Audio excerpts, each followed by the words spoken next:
अगर आप एसबीआई के एम्प्लॉय हैं या पेंशनर हैं तो यह वीडियो आपके लिए है।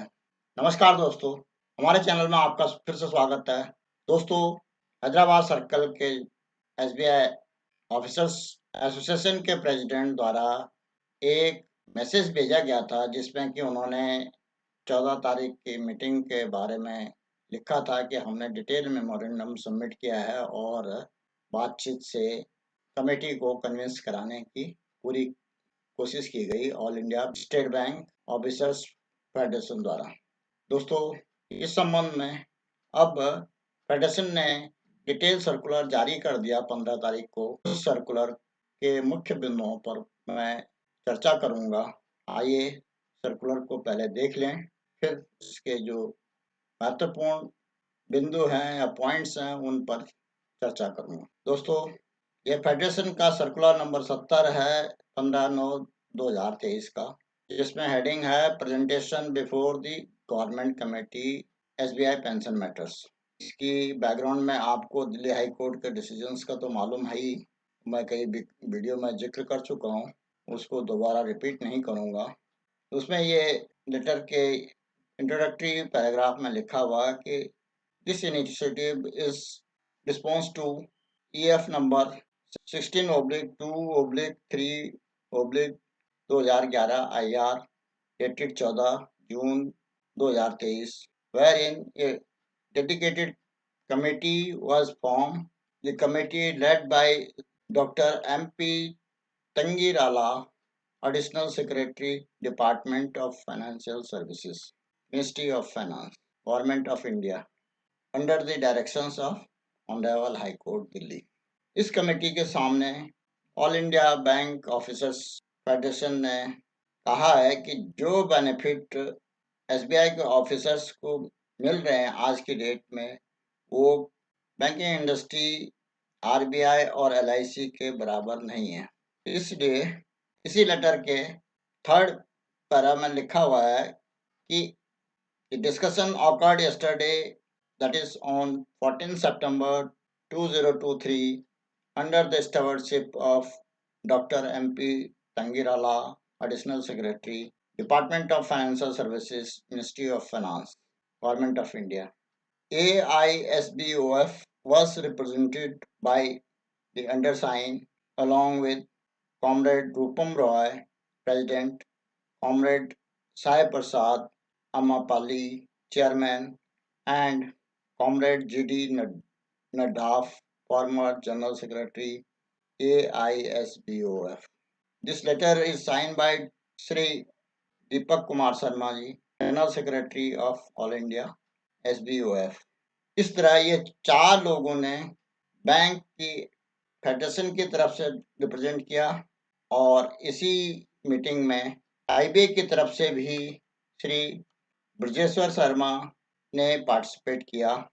ये लेटर 14 तारीख का ही है, जिसमें कि लेटर नंबर है 6724/73/23। इस लेटर में additional secretary department of finance, the chairman committee of pension matter of state bank of India, ministry of finance, department of finance, Jeevandeep building, संसद मार्ग, न्यू दिल्ली। ये उसी मेमोरेंडम को सबमिट करने के लिए एक फॉरवर्डिंग लेटर है, जिसमें कि ये सेकंड पैरे में कहा गया है कि स्टेट बैंक के जितने एम्प्लॉयज ऑफिसर्स हैं 1 लाख के करीब हैं, जिनको कि ये एसबीआई पेंशन दी जाती है, और उन 1 लाख को रिप्रेजेंट करने के लिए इस कमेटी ने जो all India SBI officers federation को बुलाया है, उसके लिए उन्होंने अपना हार्टफुल ग्रेटिट्यूड भी प्रेजेंट किया और साथ में कहा कि इस कमेटी से इम्पार्शियल डिसीजन लिया जाएगा और जो कि ऑफिसर्स के ग्रीवेंसेस को एड्रेस करेगा।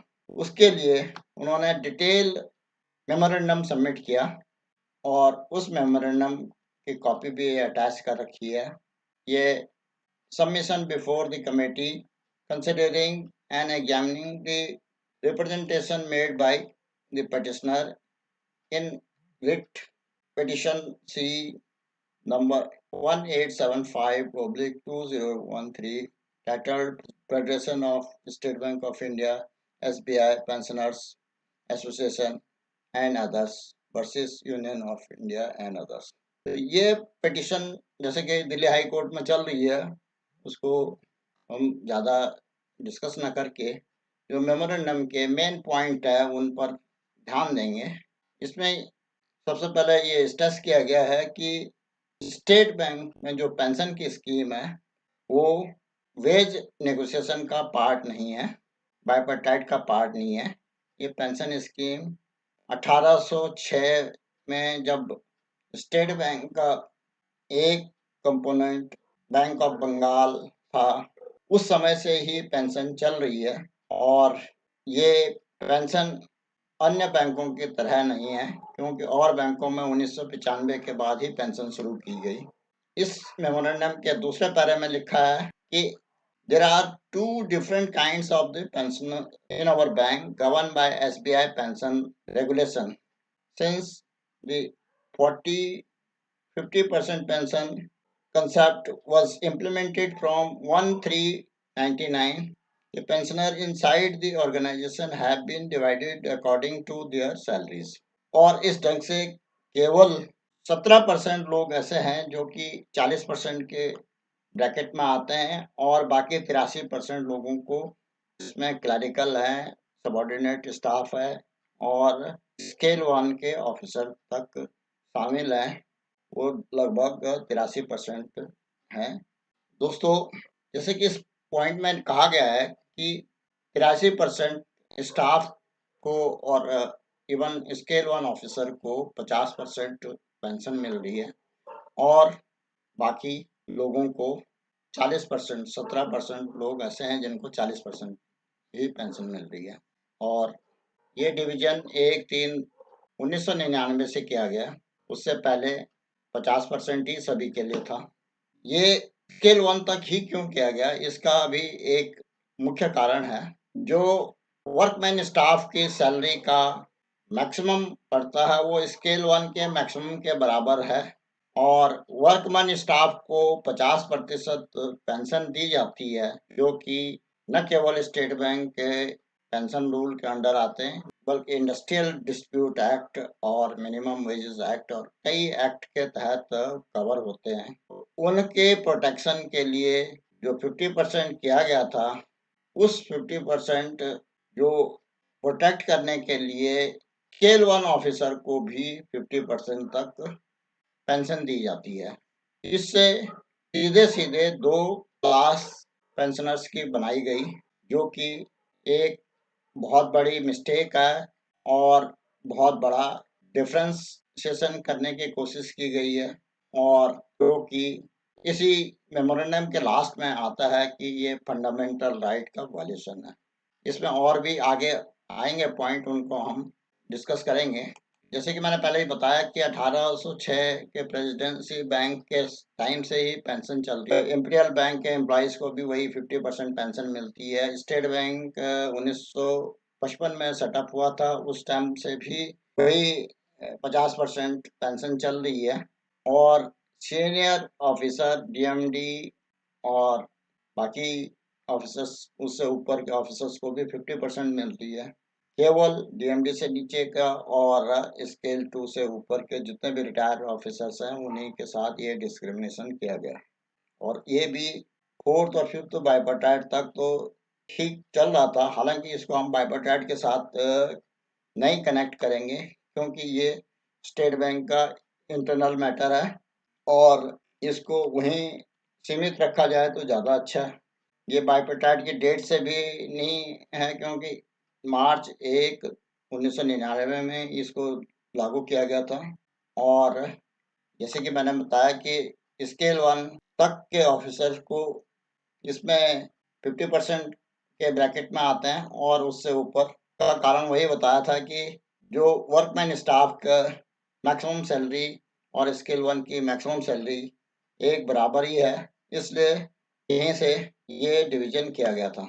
फेडरेशन ने कई बार मैनेजमेंट को रिप्रेजेंट किया था कि इस एनोमली को दूर किया जाए, लेकिन मैनेजमेंट ने कभी भी डिसीजन नहीं लिया।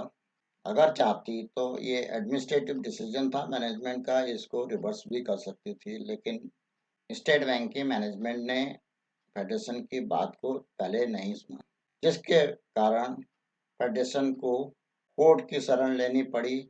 एसबीआई पेंशनर्स एसोसिएशन द्वारा भी कोर्ट में रिट पिटीशन फाइल कर दी गई।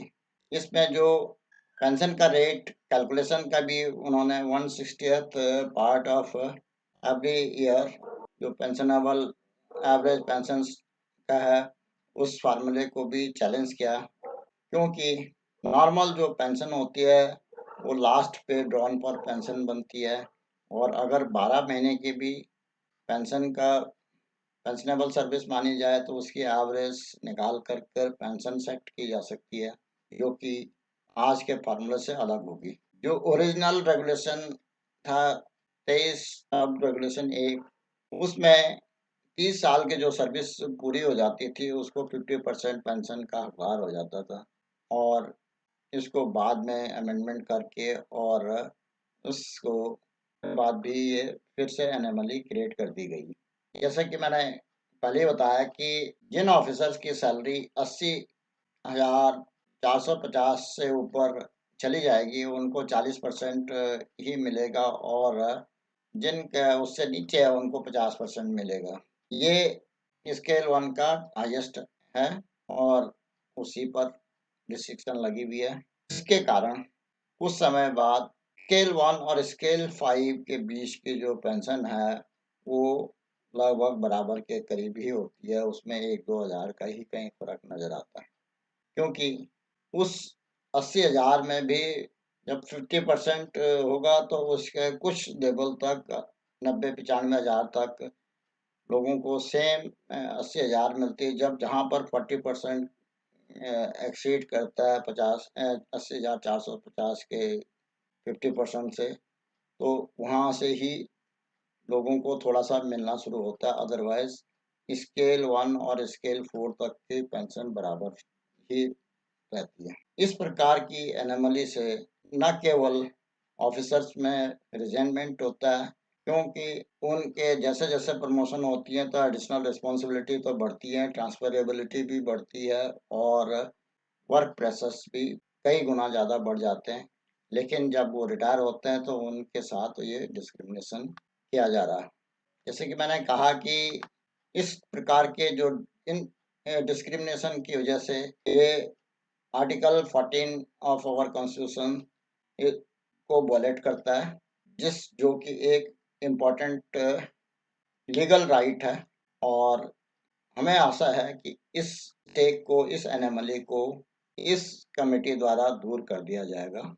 इस मेमोरेंडम का 9वां पॉइंट है कि Murmu committee had reviewed the pension scheme, leading to revision and entail the pension rate of 50% of the pay for fifth bipartite retirees. The committee restored 50% provision to fifth bipartite retirees on the basis of the third and fourth bipartite retirees, but justified the continuation of a tiered compensation approach for retirees covered by the subsequent bipartite. इस तरह से sixth bipartite के बाद ये anomaly create हो गई, और जिसका आज तक पिछले 24 सालों से ऑफिसर्स को इस बेनिफिट से डिप्राइव किया जा रहा है।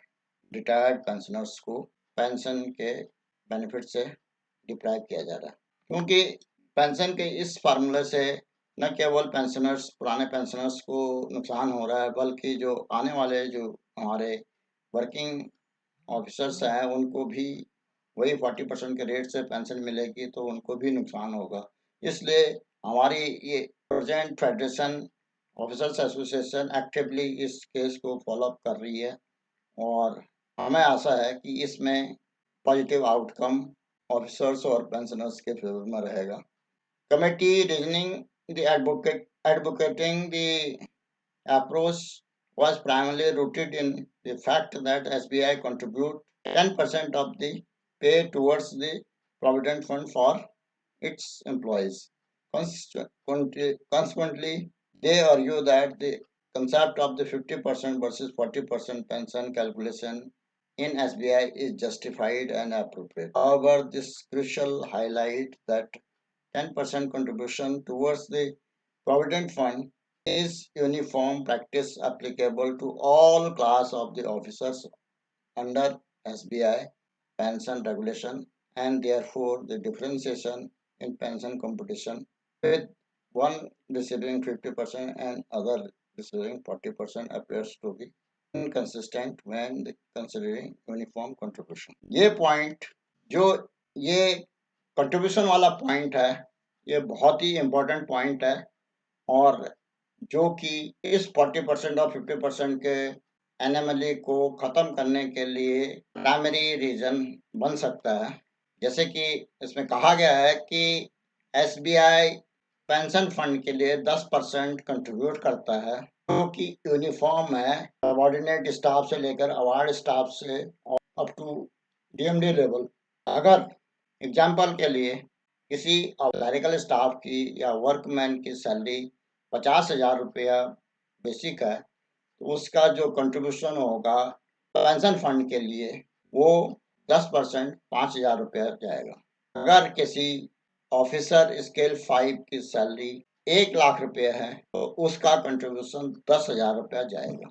जो पेंशन के लिए एक्चुअरियल फंड बना हुआ है, उसमें तो जो सीनियर ऑफिसर्स हैं उनके लिए कंट्रीब्यूशन ज़्यादा जा रहा है, जो जूनियर हैं उनके लिए कंट्रीब्यूशन कम जा रहा है। तो इस प्रकार की डिफरेंशिएशन 40% और 50% करने का कोई लॉजिक नहीं बनता। ये इलॉजिकल डिसीजन है, जो कि कोर्ट इसको सेट असाइड करके पेंशनर्स को और ऑफिसर्स को जस्टिस देगा, क्योंकि जब कंट्रीब्यूशन सभी का 10% जा रहा है, तो ये 40% उनको पेंशन देने का क्या लॉजिक बनता है, ये कहीं भी जस्टिफाइड नहीं है, और ये क्लियर कट डिस्क्रिमिनेशन है।